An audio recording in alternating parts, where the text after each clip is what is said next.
Hello दोस्तों, कैसे हैं आप सब लोग। सब ठीक होंगे और सबकी तैयारी भी अच्छी चल रही होगी हिंदी प्रवक्ता एग्ज़ाम की। आज हम हिंदी प्रवक्ता एग्ज़ाम की तैयारी में जो पहला पेपर होगा उसका तीसरा प्रैक्टिस सेट करेंगे। ठीक है, 2 पहले करा दिए हैं मैंने, आपको देखने हैं तो आप वीडियो पहले देख सकते हैं। ठीक है, ये तीसरा प्रैक्टिस सेट है, इसमें भी 150 क्वेश्चन होंगे। ठीक है, पूरा सिलेबस होगा इसमें, देख लीजिए। पहला क्वेश्चन है, बिहारी सतसई पर फिरंगे सतसई नाम से फारसी भाषा में एक टीका लिखी गई जिसके टीकाकार हैं। जो बिहारी सतसई है उस पर फिरंगे सतसई नाम से फारसी भाषा में एक टीका लिखी गई है जिसके टीकाकार हैं। इसके टीकाकार हैं आनंदी लाल शर्मा। ठीक है, 4 ऑप्शन है, उसमें से मैं जो राइट ऑप्शन सही उत्तर है वह बताऊंगी। ठीक है, दूसरा प्रश्न है, अष्टयाम किसकी रचना है। अष्टयाम किसकी रचना है, यह है देव की। ठीक है, अगला प्रश्न है, भूषण को कवि भूषण की उपाधि किसने प्रदान की थी। भूषण को कवि भूषण की उपाधि प्रदान की थी सोलंकी राजा रुद्र शाह ने।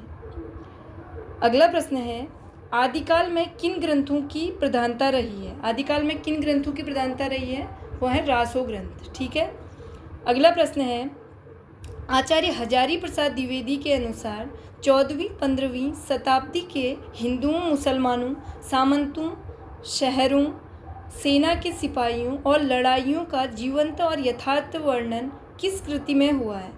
कौन सी कृति है, वह है कीर्ति लता। ठीक है, अगला प्रश्न देखिए, बीसल देव रासों में किस शैली का प्रयोग किया गया है। बीसल देव रासों में गेय शैली का प्रयोग किया गया है।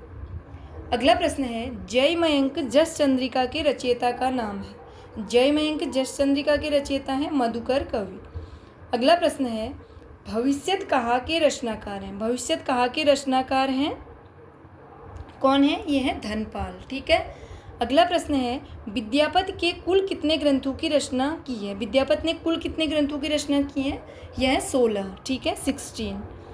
अगला प्रश्न है, श्रृंगार काव्य है, 4 ऑप्शन है, इसमें से कौन सा श्रृंगार काव्य बताना है, यह है बीसल देव रासो। ठीक है, अगला प्रश्न है, निम्नलिखित में से कौन सी रचना पुष्पदंत की नहीं है। कवि हैं पुष्पदंत, उनकी रचना कौन सी नहीं है, वह है पउम चरियु। ठीक है, अगला प्रश्न है, सरहपा का संबंध निम्न में से किससे है। सरहपा का संबंध किससे है, सरहपा का संबंध है सिद्ध साहित्य से। अगला प्रश्न है, निम्न में से कौन शिलांकित कृति है। कौन है इनमें से जो शिलांकित कृति है, वह है राउल वेल। ठीक है, अगला प्रश्न है, प्रकाशन वर्ष के अनुसार मैथिली शरण गुप्त की रचनाओं का सही कालक्रम किस विकल्प में है। प्रकाशन के अनुसार किसका प्रकाशन सबसे पहले हुआ, उसके अनुसार मैथिली शरण गुप्त की रचनाओं का सही कालक्रम है, पहले है भारत भारती, उसके बाद साकेत, उसके बाद यशोधरा, फिर है विष्णुप्रिय। ठीक है, एग्जाम में आ जाते हैं ऐसे क्वेश्चन, आएंगे इस बार, तो आप लोग ध्यान से देखिएगा। ठीक है, अगला प्रश्न है, राम नरेश त्रिपाठी द्वारा संकलित संपादित कविता कौमुदी संग्रह से संबंधित कौन सा कथन सही नहीं है। कौन सा कथन इनमें सही नहीं है, 4 में से जो पहला है वह गलत है। यह संग्रह 10 खंडों में विभक्त है, यह इसमें से गलत कथन है। ठीक है, अगला प्रश्न है, चींटी से लेकर हाथी पर्यंत पशु, भिक्षु से लेकर राजा पर्यंत मनुष्य, बिंदु से लेकर समुद्र पर्यंत जल, अनंत आकाश, अनंत पृथ्वी, अनंत पर्वत, सभी पर कविता हो सकती है। उक्त कथन किस विद्वान का है। किस विद्वान ने कहा, यह कहा है महावीर प्रसाद द्विवेदी ने। ठीक है, ये क्वेश्चन जो मैंने पहले आपको कराए थे अभ्यास प्रश्न, उसमें भी ये क्वेश्चन मैंने दिया था। ठीक है, इसमें भी आया है ये क्वेश्चन।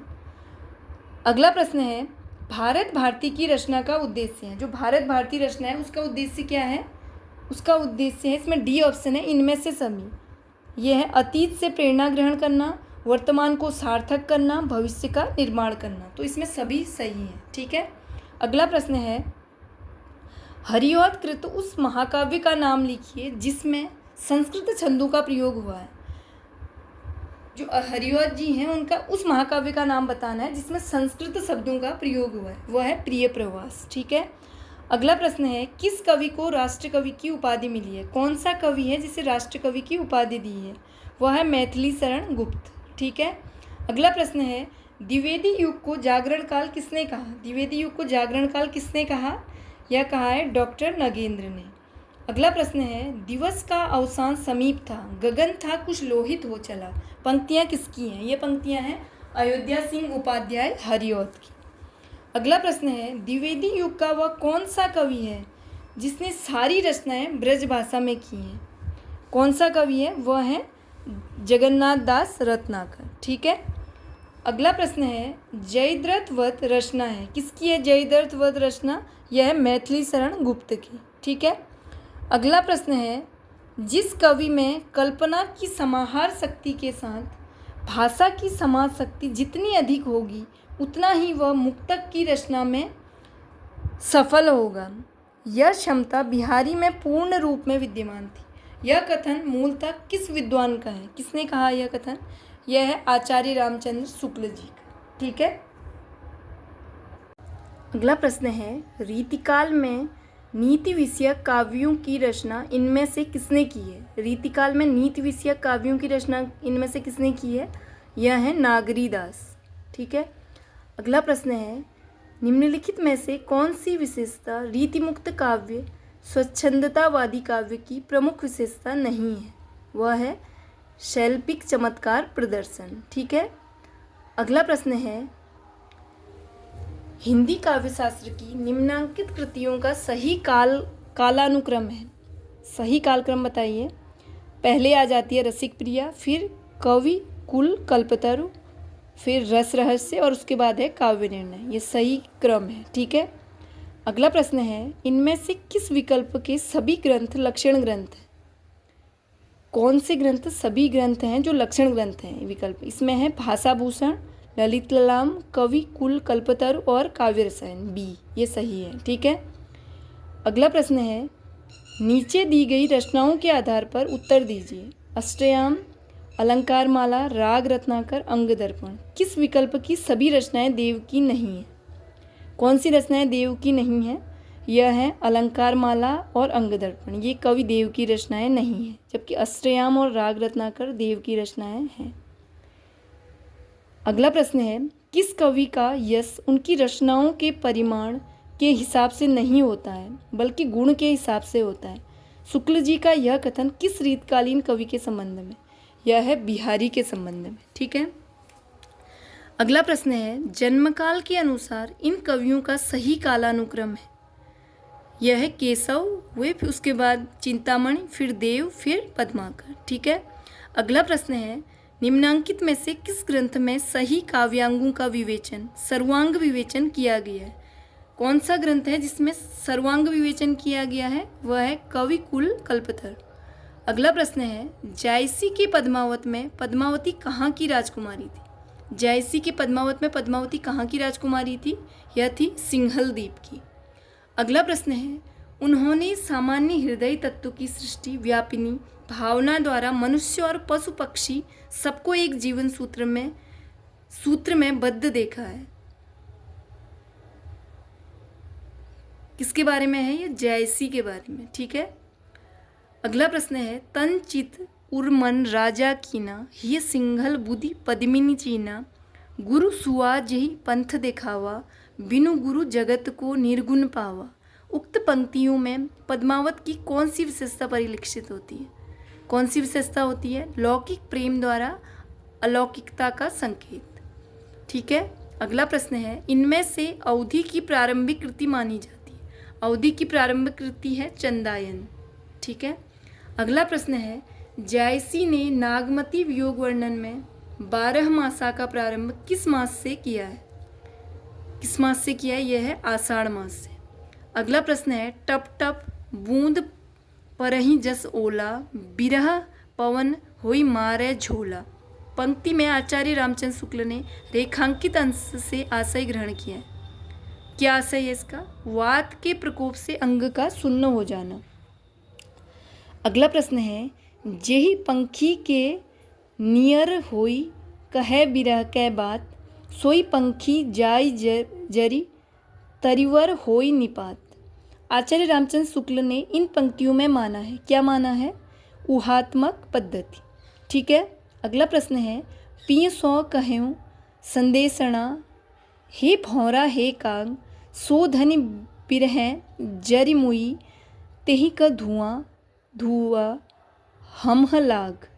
मैं भौरे व काग को अलग अलग संबोधित करने की व्याख्या के प्रसंग में आचार्य रामचंद्र शुक्ल का कथन है। क्या है? आवेग की दशा में यही उचित है। ठीक है। अगला प्रश्न है, मन अति भयो हुलास, बिगसी जन कोक किरण रवि, अरुण अधर तिय सधर, बिंब फल जानी कीर छवि। उक्त काव्यांश में किसके उल्लास का उल्लेख है? किसके उल्लास का उल्लेख है? यह है पद्मावती के। ठीक है।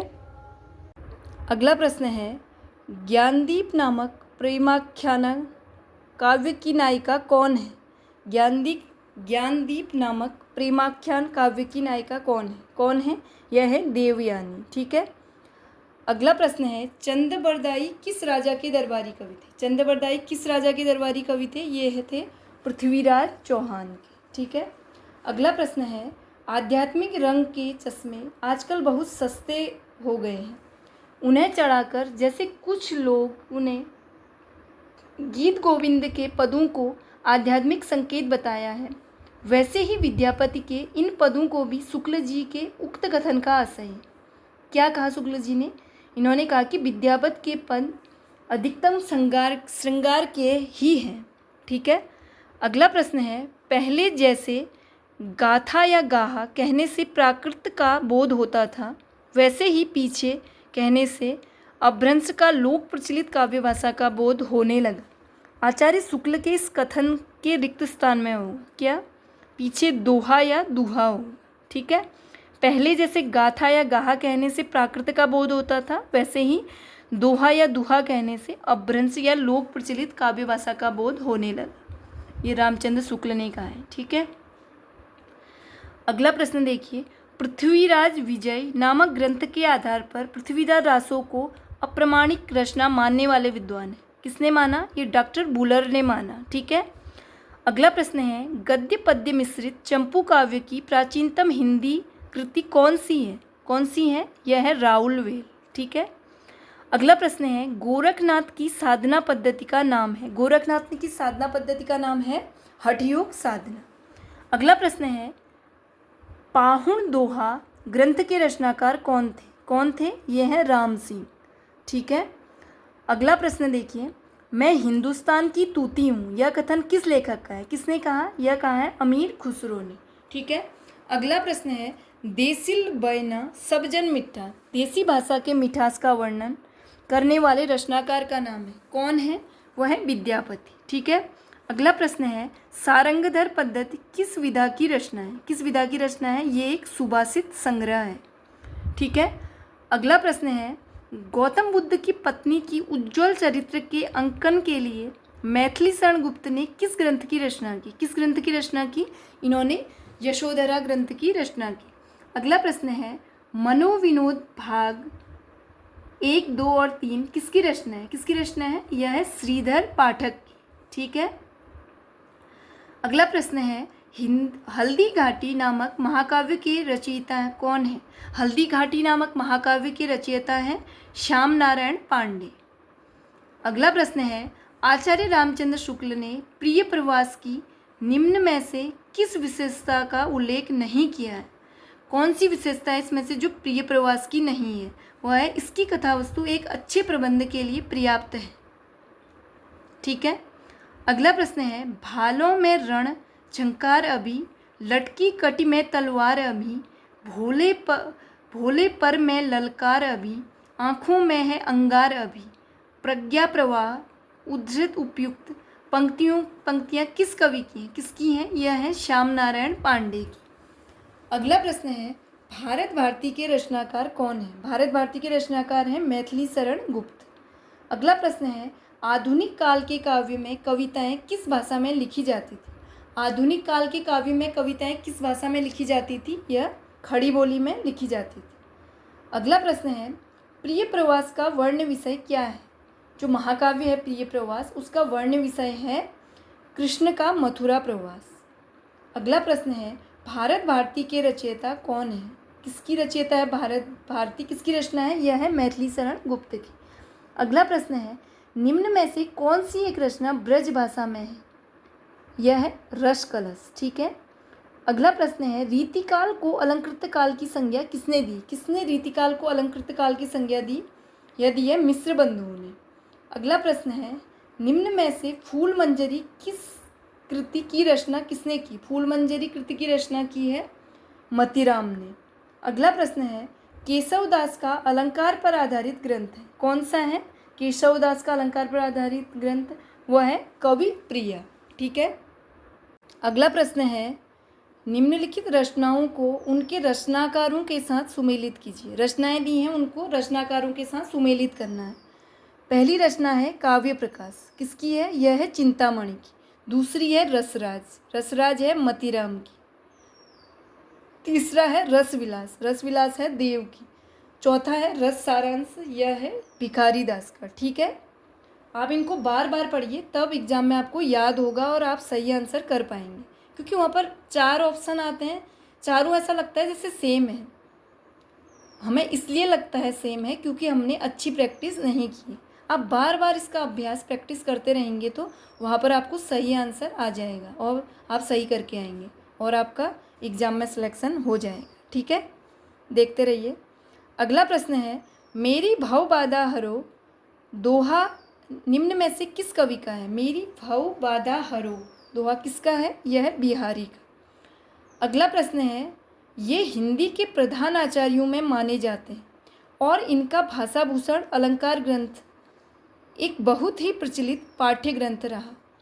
आचार्य रामचंद्र शुक्ल ने उपयुक्त बात किस रीतिकालीन कवि के विषय में कही है? किसके विषय में कही है? यह कहा है महाराज जसवंत सिंह के। अगला प्रश्न है, यह निसंकोच कहा जा सकता है कि भाषा पर जैसा अचूक अधिकार इनका था वैसा और किसी कवि का नहीं। रामचंद्र शुक्ल का यह कथन किस कवि के संबंध में है? किस कवि के संबंध में है? यह है घनानंद के संबंध में।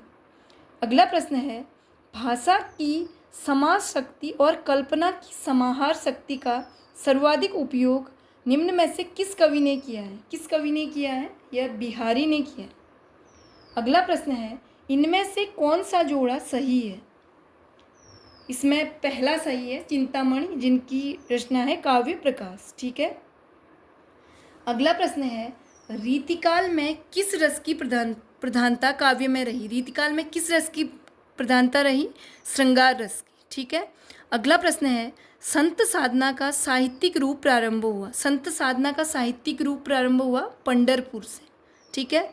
अगला प्रश्न है, कबीर के गुरु का नाम क्या है? कबीर के गुरु का नाम क्या है? यह है रामानंद। ठीक है। अगला प्रश्न है, सदुक्कड़ी भाषा से आशय है? सदुक्कड़ी भाषा से आशय है जिसमें अनेक प्रांतीय भाषाओं बोलियों के शब्दों का मिश्रण हो, वह है सदुक्कड़ी भाषा। कबीरदास जी ने सदुक्कड़ी भाषा का प्रयोग किया है। ठीक है। अगला प्रश्न है, ज्ञानाश्रयी निर्गुण काव्य का दार्शनिक आधार क्या है? ज्ञानाश्रयी निर्गुण काव्य का दार्शनिक आधार है अद्वैतवाद। अगला प्रश्न है, रैदास किसके गुरु थे? रैदास किसके गुरु थे? यह थे मीराबाई के। अगला प्रश्न है, अंगवधू की रचना है? अंगवधू किसकी रचना है? यह है दादू दयाल की। ठीक है, महत्वपूर्ण है, एग्जाम में आ सकता है आपके। अगला प्रश्न है, निर्गुणिया संतों की काव्य सर्जना सर्वाधिक आधारित दिखती है? किस पे दिखती है? यह नाथों की रचनाओं पर। ठीक है। अगला प्रश्न है, सिकंदर लोदी ने किसके कहने पर कबीरदास को जंजीर से बांधकर गंगा में डुबाया था? किसके कहने पर किया था? यह है शेख तकी। अगला प्रश्न है, भाषा बहुत परिष्कृत और परिमार्जित न होने पर भी कबीर की उक्तियों में कहीं कहीं विलक्षण प्रभाव और चमत्कार है। प्रतिभा उनमें प्रखर थी, इसमें संदेह नहीं। पंक्तियों के लेखक हैं। ये पंक्तियां हैं आचार्य रामचंद्र शुक्ल की। अगला प्रश्न है, तुम जिन जानो गीत है यहु निज ब्रह्म विचार, किसने कहा है? यह कहा है कबीरदास जी ने। अगला प्रश्न है, कबीर की उलटबासियों में कौन सा रस प्रमुख है? कौन सा है? यह है अद्भुत। ठीक है। अगला प्रश्न है, मगहर और लोई में किस कवि का मगहर और लोई से किस कवि का संबंध है? किस कवि का है? कबीर का। ठीक है। अगला प्रश्न है कबीर की पत्नी का नाम क्या था? क्या था कबीर की पत्नी का नाम? लोई था। ठीक है। अगला प्रश्न है निम्न में से कौन सी प्रवृत्ति संत काव्य की नहीं है? कौन सी प्रवृत्ति नहीं है? यह वर्ण व्यवस्था को प्रोत्साहन। अगला प्रश्न है अजगर करे न चाकरी पंछी करे न काम, यह पंक्ति किस कवि की है? किसकी है? यह पंक्ति है मलूकदास की। ठीक है। अगला प्रश्न है निर्गुण भक्ति के कवि नहीं है। कौन से निर्गुण भक्ति के कवि नहीं है? यह है श्री रामानुजाचार्य। ठीक है। अगला प्रश्न है निम्नलिखित में से कौन संत कवि नहीं है? इनमें से कौन से कवि संत कवि नहीं है? वह है श्रीधर पाठक। ठीक है। और ये तीनों संत कवि हैं। अगला प्रश्न है निम्नलिखित में से कौन ज्ञानमार्गी शाखा के कवि नहीं है? कौन है जो ज्ञानमार्गी शाखा के कवि नहीं है? वह है कुतुबन। ठीक है। अगला प्रश्न है कबीर परिचय के रचनाकार कौन है? कौन है कबीर परिचय के रचनाकार? वह है अनंत दास। अगला प्रश्न है निरंजनी संप्रदाय के प्रवर्तक कवि कौन है? निरंजनी संप्रदाय के प्रवर्तक कवि हैं हरिदास। अगला प्रश्न है मिश्र बंधु विनोद का चौथा भाग कब प्रकाशित हुआ? मिश्र बंधु विनोद का चौथा भाग प्रकाशित हुआ 1934 में। अगला प्रश्न है काल क्रमानुसार लिखा गया हिंदी साहित्य का प्रथम इतिहास ग्रंथ है? कौन सा है जो काल क्रम के अनुसार सबसे पहले लिखा गया? वह है इस्तवार दलाल लिथरेत्यूर एंदोस्तानी। अगला प्रश्न है अधिकांश साहित्य इतिहासकारों के अनुसार हिंदी के प्रथम कवि हैं। हिंदी के प्रथम कवि हैं सरहपाद। ठीक है। अधिकांश इतिहासकारों ने बताया कि हिंदी के प्रथम कवि सरहपाद को बताया। अगला प्रश्न है हिंदी साहित्य के संदर्भ में गारसा द तासी का किस रूप में उल्लेख किया जाता है? किस रूप में उल्लेख किया जाता है? वह एक इतिहासकार है। अगला प्रश्न है हिंदी साहित्य के इतिहास लेखन की परंपरा का सूत्रपात किसने किया? किसने किया? यह किया था गारसा द तासी ने। अगला प्रश्न है हिंदी साहित्य के इतिहास ग्रंथ हिंदी साहित्य विमर्श के लेखक हैं। कौन है? यह है पदुमलाल पुन्नालाल बख्शी। ठीक है। अगला प्रश्न है हिंदी नवरत्न के लेखक हैं। हिंदी नवरत्न के लेखक हैं मिश्र बंधु।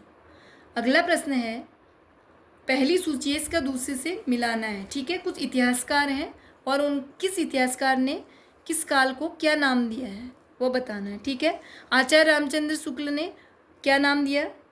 जो प्रारंभिक काल है उसे वीर गाथा काल कहा। डॉक्टर हजारी प्रसाद द्विवेदी युग ने आदिकाल कहा। राहुल सांकृत्यायन ने कहा सिद्ध सामंत काल। मिश्र बंधु ने कहा प्रारंभिक काल। ठीक है। जो हिंदी साहित्य का पहला काल है उसको अलग अलग विद्वानों ने अलग अलग नाम दिए हैं। ठीक है। आता है एग्जाम में, आ सकता है, ध्यान से देख लीजिए। अगला प्रश्न है आचार्य रामचंद्र शुक्ल ने हिंदी साहित्य का इतिहास के आधुनिक गद्य साहित्य परंपरा का प्रवर्तन के अंतर्गत प्रथम उत्थान की कालावधि निर्धारित की। प्रथम उत्थान की कालावधि है 1925 से 1950 विक्रमी तक, 1925 से 1950 तक। साहित्य का इतिहास दर्शन किसका ग्रंथ है? साहित्य का इतिहास ग्रंथ किसका दर्शन किसका ग्रंथ है? यह है नलिन विलोचन शर्मा का। अगला प्रश्न है हिंदी पुनर्जागरण काल किसे कहा जाता है? हिंदी पुनर्जागरण काल किसे कहा जाता है? यह भारतेंदु युग को। ठीक है। अगला प्रश्न है भारतेंदु काल नई मानसिकता के उन्मेष का काल था। इस कालखंड को किस नाम से अभिहित किया गया है? किस नाम से कहा गया? इसे पुनर्जागरण काल भी कहा गया। ठीक है। भारतेंदु काल को। अगला प्रश्न है निज भाषा उन्नति है सब उन्नति को मूल किसकी काव्य पंक्ति है? यह है भारतेंदु हरिश्चंद्र की। अगला प्रश्न है लाश किस भाषा का शब्द है? लाश है तुर्की भाषा का शब्द। अगला प्रश्न है बिहारी बिहार नामक ग्रंथ के रचयिता हैं। बिहारी बिहार नामक ग्रंथ के रचयिता हैं पंडित अंबिकादत्त व्यास। अगला प्रश्न है भारतेंदु युग का एक अन्य नाम है। भारतेंदु युग का एक अन्य नाम है पुनर्जागरण काल। अगला प्रश्न है इनमें से भारतेंदु युगीन लेखक कौन है? कौन है जो भारतेंदु युगीन लेखक हैं? वह है पंडित प्रताप नारायण मिश्र। अगला प्रश्न है इनमें से किस लेखक का संबंध भारतेंदु मंडल से नहीं था? कौन से लेखक है जिनका संबंध भारतेंदु मंडल से नहीं था? वह है बालकृष्ण शर्मा। अगला प्रश्न है निम्नलिखित कवियों में से एक भारतेंदु युगीन नहीं है। 4 दिए हैं, इनमें से कौन से कवि हैं जो भारतेंदु योगी नहीं है? वह है अयोध्या सिंह उपाध्याय हरिऔध। ठीक है। अगला प्रश्न है, निम्न कृतियों में कौन सी भारतेंदु हरिश्चंद्र की काव्यकृति नहीं है? कौन सी नहीं है? यह है प्रेम पुष्पावली। ठीक है। अगला प्रश्न है, कौन सा कथन भूषण के व्यक्तित्व और कृतित्व के संदर्भ में सही नहीं है? कौन सा कथन है? यह है बी, शिवराज भूषण और छत्रसाल दशक इनके प्रबंध काव्य हैं। ठीक है, यह कथन सही नहीं है। अगला प्रश्न है, देवकृत सुख सागर तरंग को नायिका भेद का एक विश्वकोश समझना चाहिए। उक्त कथन किस विद्वान का है? किसका है? यह है डॉक्टर नगेंद्र का। अगला प्रश्न है, इसका एक एक दोहा हिंदी साहित्य में एक एक रत्न माना जाता है। शुक्ल जी का उक्त कथन किस रचना के संदर्भ में? किस रचना के संदर्भ में है? यह है बिहारी सत्सई। अगला प्रश्न है, विज्ञान गीता के रचनाकार हैं। विज्ञान गीता के रचनाकार कौन है? यह है केशवदास। अगला प्रश्न है, प्रेम की पीर या इश्क का दर्द इनके एक एक वाक्य में भरा पाया जाता है। आचार्य शुक्ल का उक्त कथन किसके संदर्भ में? किसके संदर्भ में है? यह है आलम के संदर्भ। अगला प्रश्न है, नेहि महा ब्रजभाषा प्रवीण और सुंदरतानी के भेद को जाने। विश्वनाथ प्रसाद मिश्र के अनुसार घनानंद की काव्य प्रशस्ति के किसके द्वारा की गई है? किसके द्वारा की गई है? यह है ब्रजनाथ। ठीक है। अगला प्रश्न है, इनका सा अर्थ सौष्ठव और नवोन्मेष बिरले ही कवियों में मिलता है। रीतिकाल के कवियों में ये बड़े ही प्रगल्भ और प्रतिभा संपन्न कवि थे। शुक्ल जी का उक्त मत किस कवि के विषय में है? किस कवि के विषय में है? यह है देव के विषय में। अगला प्रश्न है, सेनापति के काव्य कौशल के विषय में कौन सा विवरण सही नहीं है? कौन सा विवरण सही नहीं है? ठीक है, इसका आंसर है बी, कवित्त रत्नाकर आद्यंत रामचरित और राम भक्ति भावना से ओतप्रोत है। ठीक है। अगला प्रश्न है, आगे के कवि रीजे हैं तो कविताई न तो राधिका कन्हाई सुमिरन को बहानो है। इस काव्यांश के रचनाकार हैं। किसने कहा है? यह कहा है भिखारी दास ने, कि आगे के कवि रीजे हैं तो कविताई न तो राधिका कन्हाई सुमिरन को बहानो है। यह कहा है भिखारी दास ने। ठीक है। अगला प्रश्न है, निम्नलिखित में प्रबंधात्मक रचना है। कौन है? 4 ऑप्शन है, इसमें से प्रबंधात्मक रचना है हिम्मत बहादुर विरुदावली। अगला प्रश्न है, खेट कौतुकम किसकी रचना है? किसकी रचना है खेट कौतुकम? यह है रहीम की। अगला प्रश्न है, उत्तर भारत में भक्ति का प्रसार करने का श्रेय किसे प्राप्त है? किसे है? यह है रामानंद को। ठीक है। अगला प्रश्न है, रचना और रचनाकार की दृष्टि से इनमें से कौन सा विकल्प गलत है? कौन सा विकल्प गलत है? यह है पहला, वेल कृष्ण रुक्मणी री चतुर्भुजदास। यह गलत है। ठीक है। अगला प्रश्न है, भक्ति आंदोलन को ईसाइयत की देन कहने वाले इतिहासकार हैं। भक्ति आंदोलन को ईसाइयत की देन किसने कहा? यह कहा है जॉर्ज गियर्सन ने। अगला प्रश्न है, हिंदी साहित्य के किस युग को स्वर्ण युग कहा जाता है? हिंदी साहित्य के किस युग को स्वर्ण युग कहा जाता है? यह कहा जाता है भक्ति काल को।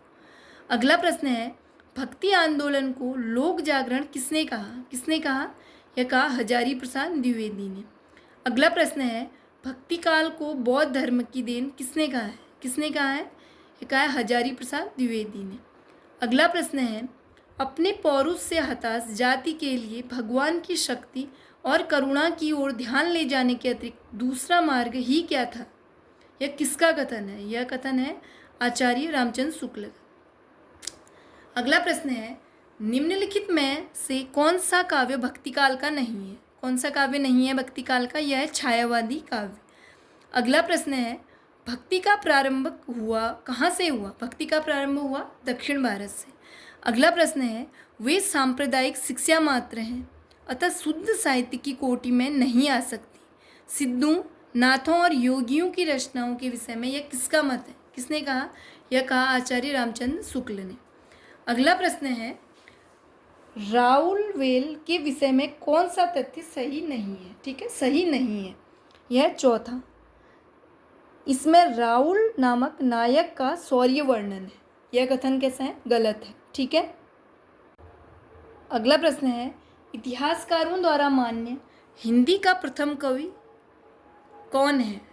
4 ऑप्शन है, इसको मिलाना है। ठीक है। किसने क्या कहा?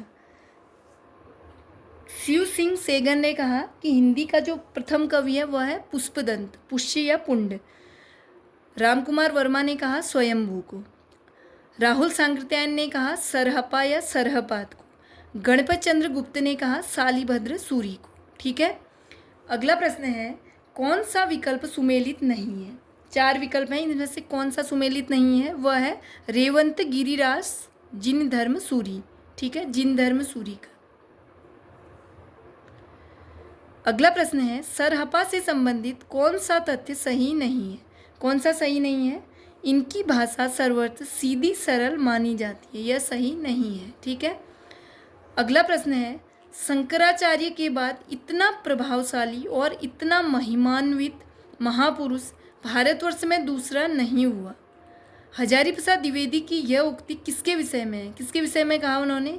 यह कहा है गोरखनाथ के विषय में। अगला प्रश्न है, डॉक्टर दशरथ शर्मा आदि कुछ विद्वान पृथ्वीराज रासों के किस संस्करण को मूल रासों मानते हैं? किसको मानते हैं? यह है सबसे छोटा संस्करण 1300 छंद का। ठीक है। इसको पृथ्वीराज रासों के संस्मरण को मूल रासों मानते हैं दशरथ शर्मा। अगला प्रश्न है, बीसल देव रास के संपादनकर्ता इनमें से हैं? कौन है? वह है माता प्रसाद गुप्त और अगरचंद्र नाहटा। अगला प्रश्न है, आदिकालीन हिंदी कवि अमीर खुसरो विषयक कौन सा तथ्य सही नहीं है? कौन सा सही नहीं है? इनका लक्ष्य जनता की धर्मोपदेश देना मात्र था। जनता को धर्मोपदेश देना मात्र था। यह गलत है। ठीक है, अमीर खुसरो के विषय में। अगला प्रश्न है, आचार्य शुक्ल के अनुसार किस रचना के आधार पर विद्यापति मैथिल कोकिल कहलाए? आखिर कौन सी रचना थी जिसके आधार पर विद्यापति को मैथिल कोकिल कहा जाता है? वह है पदावली। ठीक है। अगला प्रश्न है, हिंदुस्तानी को सर्वप्रथम हिंदी किस विद्वान ने कहा? हिंदुस्तानी को सर्वप्रथम हिंदी कहा है गिलक्रास्ट ने। अगला प्रश्न है, हिंदी साहित्य का आलोचनात्मक इतिहास के लेखक हैं? कौन है? वह है डॉक्टर रामकुमार वर्मा। अगला प्रश्न है, मैं इस्लाम के महत्व को भूल नहीं रहा हूँ, लेकिन जोर देकर कहना चाहता हूँ कि अगर इस्लाम ना आया होता तो भी इस साहित्य का 12 आना वैसा ही होता जैसे आज है। ठीक है। हिंदी के भक्ति आंदोलन के संदर्भ में यह कथन किसका है? किसने कहा? यह कहा आचार्य हजारी प्रसाद द्विवेदी ने। अगला प्रश्न है, रीतिकाल को सर्वप्रथम श्रृंगार काल नाम रखने का सुझाव किसने दिया? किसने दिया? यह दिया आचार्य विश्वनाथ प्रसाद मिश्र ने। अगला प्रश्न है, गारसाद तासी के इतिहास ग्रंथ इस्तवार दला लिटरेच्यूर एंदोस्तानी का दूसरा संस्करण कब प्रकाशित हुआ? कब हुआ? यह हुआ 1871 में। अगला प्रश्न है, रामचंद्र शुक्ल का हिंदी साहित्य का इतिहास पहले किस ग्रंथ की भूमिका के रूप में छपा था? यह छपा था हिंदी शब्द सागर में। अगला प्रश्न है, रामचंद्र शुक्ल के अनुसार शिव सिंह सरोज में गिनाए गए हैं क्या क्या है? राम सत्सई और कड़खा रामायण। अगला प्रश्न है, पदुमलाल पुन्नालाल बख्शी क्या है इनकी? इनका है हिंदी साहित्य विमर्श। अयोध्या सिंह उपाध्याय हरिऔध का है हिंदी भाषा और उसके साहित्य का विकास। तीसरा है आचार्य हजारी प्रसाद द्विवेदी, इनका है हिंदी साहित्य की भूमिका। चौथा है रामस्वरूप चतुर्वेदी और इनका है हिंदी साहित्य और संवेदना का विकास। ठीक है। ठीक है दोस्तों, आज के 150 क्वेश्चन हुए। आपको ये क्वेश्चन अच्छे लग रहे हैं, प्रैक्टिस सर सही लग रहा है तो आप नीचे कमेंट में बता सकते हैं। ठीक है। और चैनल को लाइक करें। ठीक है। और सब्सक्राइब करें, अपने दोस्तों को शेयर करें। ठीक है। ठीक है दोस्तों, धन्यवाद।